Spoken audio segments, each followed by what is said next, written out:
Cantonment ఉప ఎన్నిక BRS అభ్యర్థిగా దివంగత సాయన్న కుమార్తె నివేదిత నామినేషన్ దాఖలు చేశారు. మాజీ మంత్రి Talasani Srinivas Yadav, party incharge Ravula Sridhar Reddy nomination కార్యక్రమంలో పాల్గొన్నారు. తండ్రి లేని బిడ్డను ఏకగ్రీవం చేయిస్తారు అనుకున్నాం కానీ గెలవనీయకుండా కుట్రలు పన్నుతున్నారని తలసాని ఫైర్ అయ్యారు. కాంగ్రెస్ అభ్యర్థి గెలవకపోతే రాజకీయాలు వదిలేస్తానన్న మైనంపల్లి తన రాజీనామా పత్రాన్ని జేబులో పెట్టుకుని తిరగాలని శ్రీధర్ రెడ్డి అన్నారు. జరిగింది. కేసీఆర్ గారు సాయన్న గారి ఫ్యామిలీకి మమ్మల్ని నమ్మి మాకు టికెట్ ఇవ్వడం జరిగింది రెండోసారి.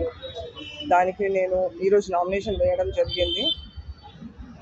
మార్నింగే మేము నాన్న ఆశీస్సులు తీసుకుంటూ ఇక్కడికి విచ్చేయడం జరిగింది.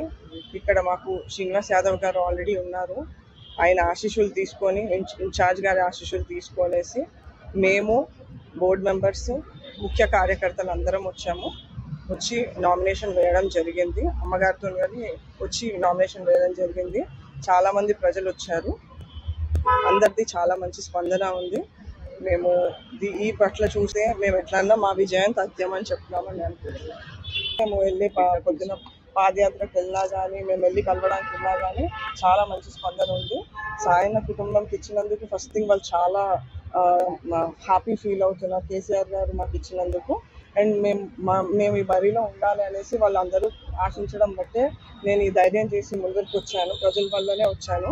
సో అందరు హ్యాపీగా ఉన్నారు అండ్ వాళ్ళందరూ నా తోడుగా ఉన్నారు. అండ్ ఈ విజయానికి వాళ్ళే మెయిన్ కారణం.